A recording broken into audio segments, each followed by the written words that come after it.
Hey everyone, Dennis here, and today we're going to be talking about, if it's a good time to still be buying into the market. Now, for a lot of people, you might have been seeing a bunch of ups and downs in the overall stock market.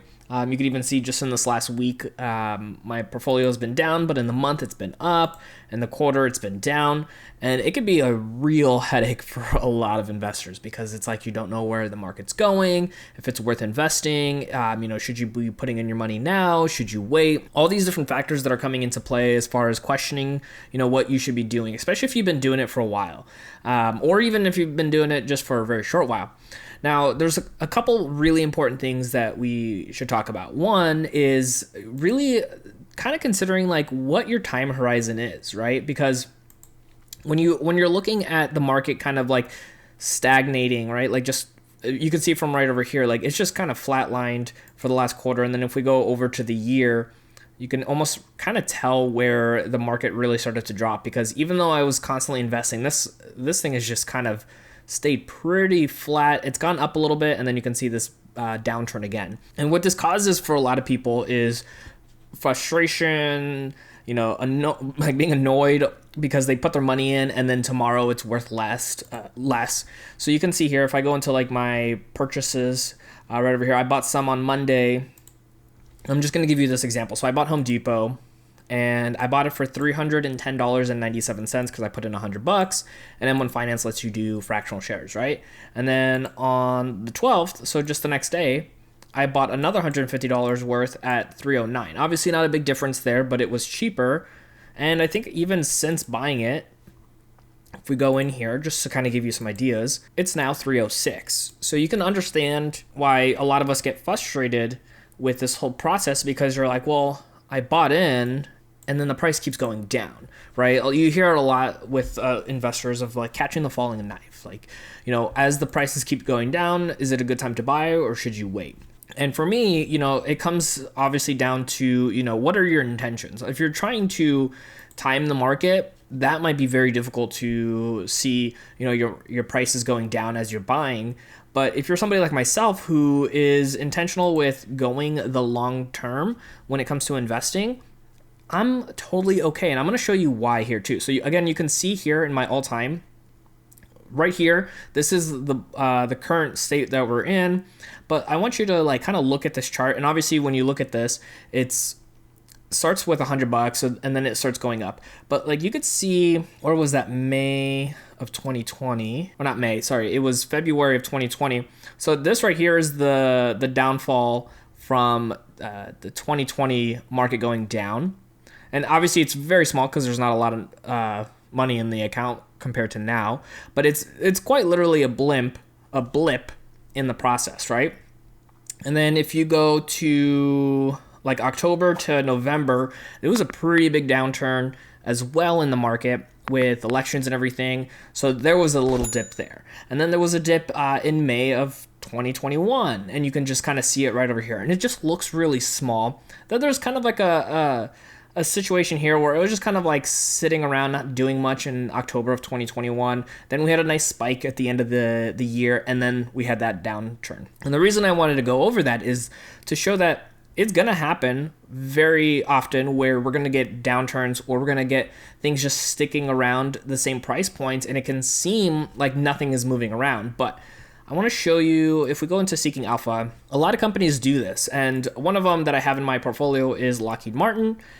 This one right over here has gotten ups and downs, and just over the last little while, it's now up at $467. If we go back in time over here, you can see just in the last 5 years, it's all the way as low as $268. But you can see these ups and downs as well. Obviously, it's a little bit more intense because it's an individual stock, but it kind of does the same thing. Like, I like to look at this stuff and say, hey, like right over here, if you purchased at the top right over here on August 15, 2016, you paid $266.50 a share, and then it just drops, and then it goes back up a little bit, doesn't hit that all-time high, even right there, didn't hit that all-time high, and then it takes all the way until when? April 10th of 2017 to get close, or to overpass what it did here at the peak. It's 266.50. Look at that time frame. That's a long time to sit there and be investing and sticking with it, because the market's moving up and down, and then it happens again, right? Like if you look right over here, so April 23rd, 2018, you can see here, this is 358.60, right? Not close enough. 358.60. 358.60. So give or take right here, June 26, 2019. Like, what was that? Where was it? 358.60. Like, from April 23rd to June of 2019. Like, that's a long time to wait, right? But if you're buying during this time period, like if you're buying during this dip because you already own the stock and you're like, oh, I just bought it at the all-time high, or it got to its all-time high. But if you're buying while it's going down, as long as you believe in the fundamentals of the company, their numbers are looking good and everything else is working in that favor, it just happens to be going down, or it's a temporary, down market because of whatever's going on in the world, then it might still be a great time if you're somebody who's like wanting to invest for the long term to keep investing, because then look at that run up that they had after a little while. But if you sold, which a lot of people tend to sell right here, right before that big drop or big boost, you miss out on a lot of those gains, as well as, if you just stick with it long term with those companies. Again, it could be different companies have different reasons for them going down. Obviously, sometimes with companies, if they're not sticking to, growth and having really good results, quarter after quarter, you can always kind of reconsider yourself or reconsider those stocks individually and kind of go about that, which is why for some people doing individual stocks like this, where you have, 19 positions, as individual stocks, that could be really, cautious for yourself as far as like, well, now you got to pay attention to all these companies and how they're performing, how they're doing year over year, because even though Apple, for example, is the, one of the biggest companies in the world, it could be something where, 15 years down the road, maybe Apple is not number one anymore. Maybe it's number 10 or 20, and it just starts declining in, popularity. People don't care about it anymore, as well as some other really big companies that over time just kind of declined in value. People didn't want to use them anymore, whatever the case may be. So that's just to say that, especially if you are somebody who's in like an index fund, where when the market's down, the S&P 500 is obviously the most popular. Like let's just look at VOO, for example. So, this is an ETF, but right over here you can see, they still had that same ups and downs as well over that time period. So doing something like VOO, which is very popular when it comes to just getting started with investing, is a great way to go. But with individual stocks, you have to realize that, yes, if the whole market's going down, there's a good reason that it's just kind of following the trend with everything else. But if you have a stock by itself, like we said with Lockheed Martin, for example, when this stock right here was kind of going down here around the January, and then also in like end of the 2021, I was actually buying more of that stock. So let me show you here. I'm going to bring this up. So you can see here, as of this recording, I earned a dividend, but I haven't paid anything into the stock in a long time. Like I haven't bought in it. The last time I bought it was in February 22nd, and I bought it for $3.89. But then if you kind of go back in time a little bit, so like I said, end of 2021, it was pretty much at its all-time low. Well, not all-time lows, but its 52-week lows. I was buying it at $331 a share, again, versus the $467 that it is now. Because I knew that, in my opinion, based off of, looking at numbers, looking at, the finances and everything else, that this company is going to be something that I want to be investing in for the long term. So I was investing for a long time. Like you can see week after week after week. Oh, that was a dividend, but week after week, you're going to see that income or that purchase going through. But then once the stock started going up, I slowed down on it, because then why put the money towards a stock that's going up versus, having the opportunity to buy a stock that's down, which actually I'll show you right here. So Seeking Alpha kind of gives me this 52-week range here. So you can kind of see when this little ball here is more towards the right-hand side of the screen, that means it's closer to its 52-week high. When it's closer to the left side, it is its 52-week low. And obviously, if it's somewhere in the middle, then it's going to be obviously in the middle of its 52-week range. So when I look at like Lockheed Martin, for example, they are very close to the 52-week high. So then I slow down on buying them, because then I'm like, well, if the market goes down again or the stock goes down, I can buy again. But knowing that I'm in it for the long term, if I end up buying even at this price point, I'll be fine even if it goes down, because I'm willing to wait it out a year, 2 years, even 3 years if it takes to come back, as long as the fundamentals are still there, as long as the PE ratio makes sense, as long as everything else that kind of comes along with keeping track of that, which is why looking at individual stocks makes it very difficult for a lot of people, because again, with 19 holdings, you got to really be paying attention to a lot of these. Maybe not all of them, maybe you don't have to pay like super detail with Apple, just obviously be aware of it. Obviously different companies can dictate certain things, like Texas Instrument. I don't really interact with that company the same way that I would interact with like a Costco or Microsoft. So I got to really be paying attention to what's going on news-wise and information. But something like, Square or Amazon, I can kind of gauge based off of other things, not necessarily looking at just directly the numbers every single time. But again, that's just something that has to come with time, and that maybe this is the time, to keep on investing, because again, we're in it for the long term, not something that's just, here today, gone tomorrow kind of thing. So for me, I'm still investing. You saw this week, I actually did multiple purchases. Let me clean that up. I actually did those multiple purchases, which if you are, following along, if you actually want to see these buys every single time I do them, I do have that like membership in the channel here where you can go ahead and follow along, and I'll go ahead and actually post them in the community tabs for you if you would like to see them, so that way you can kind of follow along with this journey, all the buys, any sells I do, which I don't really do a lot of selling, but if I end up changing out the portfolio, because I think that's a big deal for a lot of investors, is that like I've had this set up here for quite some time. Like this has been pretty much unchanged for probably the better part of almost a year at this point, where I haven't really bought nor sold too many other holdings. So like my industries has kind of been the same. I think I sold one a few months ago, and that was the last time I sold something. But like my real estate's kind of been the same.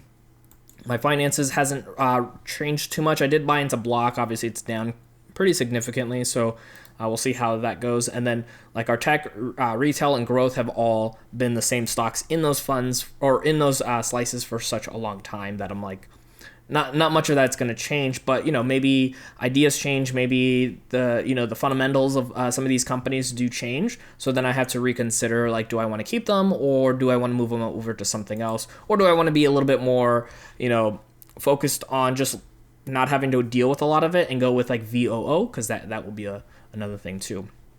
Real quick, before we continue on though, if you're somebody who's like interested in using this platform as well, M1 Finance, which I know a lot of dividend investors here on the platform love to use, if you actually use my link in the show notes down below, they're actually doing up to a $500 bonus when you open up your new account. There is a certain amount that you have to deposit. Obviously the 500 is a lot more. But check that out, so that way you can get started and create your portfolio, so that way you can start investing. And check it out. I started with $100, and I was just doing like $10 a week or so until I felt more comfortable. Oop, let me put that screen down a little bit. You can see right over here. So I started with 100, and then I just started investing a little bit at a time until I got more and more comfortable, and I started increasing the amount. So I do highly recommend people do the same. If you're just trying to get started and figure out your path in this process, just get started, because that's going to be the biggest thing. So deposit $100 or whatever you can. If you could do more, even better, because then that'll hopefully give you that nicer bonus when you go through the process of signing up. Now, like I said, investing is going to be, a really critical part as far as, being consistent, because when the market's down, it's really, really tough to be excited sometimes. I know there's some people that absolutely love it, like myself, when the market is down, because that just gives me the opportunity to continue to buy more. So as an example, I told you that I ended up buying a second time in 1 week, which this was a little bit more than I normally do. I usually do like anywhere from 250 to 500 in a week. This was obviously close to 1,000 with these two deposits.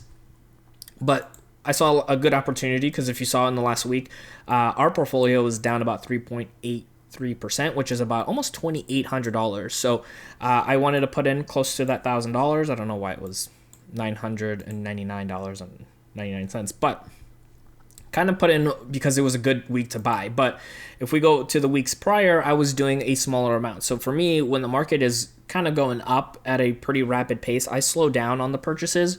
And then when things are kind of going in the downturn or kind of stagnant for like a week or 2 weeks, I tend to put a little bit more because I want to get this value right here. Like I want to be able to buy when the stock is down a little bit more, just to dollar cost average a little bit more, help out. My growth fund obviously doesn't include any dividend paying stocks for now. We'll see how these companies do in the future, but you can see all of these based off my portfolio and my money weighted returns. These are all have taken a huge hit. So like with Amazon, I was excited because now I'm actually buying at a cheaper price point than when my average is. So that's been really nice. They're going to be doing a split here in the future. So we're going to be seeing that kind of the number of shares go up. Obviously, that doesn't change my actual ownership necessarily, but it'll be nice to be able to be, buying in and seeing those shares kind of go up at a higher rate than, 0.001 or something like that, which is a little tedious at times, but still really fun to be buying. Same thing with Google. They're going to be doing a stock split as well. And I own 1.82 shares. Tesla hasn't, I know they put it in to be able to do a stock split sometime soon. I own about 5 shares, getting close there. But obviously with the price point, it's way higher than what my average is. Not saying I don't buy in. I actually try my best to buy in every couple of weeks in Tesla, regardless of the stock price, just because I don't want to be buying it only when it's down, because who knows if sometimes that thing just goes like crazy up. But long term, it's always intentional with, investing for the long haul. Now, if you're somebody who's like myself and loves the dividends, this is my dividend tracker. Let me see if I can change the screen a little bit, zoom out. So this is my dividend tracker. I have it available for you if you want to purchase it. It's in the link down below for you.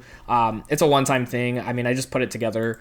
Help support out the channel too. I can use that money to invest more in the market. So you can see right over here, I have, this is my M1 Finance portfolio. That line was really weird, but this is my M1 Finance portfolio with all the dividends. I actually ended up recently adding in this part right over here that says pay per hour. I've seen some other creators have that, and I actually really liked it. But instead of doing, the 40 hours a week kind of pay, I just wanted to do it overall. So with my M1 Finance, I'm actually making 8 cents per hour, day and night, sleeping or awake. That's what I'm making. And I know it's not a lot, but that's what I've made so far this year with 4 months of dividends earned, because even though as of this recording, I'm still in about mid-April, I already know that this is the only dividend I'm making, which I'll make a separate video for those followers who like to just see the dividend income, but nonetheless, that's still pretty cool. So far for this year, we've earned $238.90 in dividends. So we'll see how that continues to grow over time, which make sure you're subscribed, by the way, if you want to keep seeing this growth over this period. When I include my Vanguard, which is my retirement account, let me make sure that was on screen.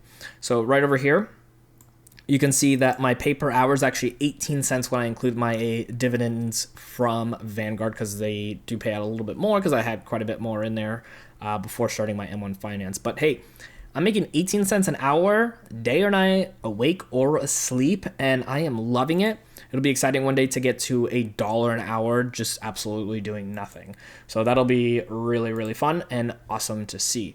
Again, I'll have a link for M1 Finance if you guys want to check it out in the show notes down below, so that way you can get that nice little bonus. And then also too, let me know in the comments down below, are you somebody that loves to invest when there's a big dip, and do you catch the falling knife, which means that you are still buying even as the knife is going down, or do you kind of hold back a little bit? I like to hear from you guys in the show notes, in the comments down below. And then I'll always have a new video right up here for you to continue watching, because I know learning and growing and staying consistent with hearing other people can help you out as well.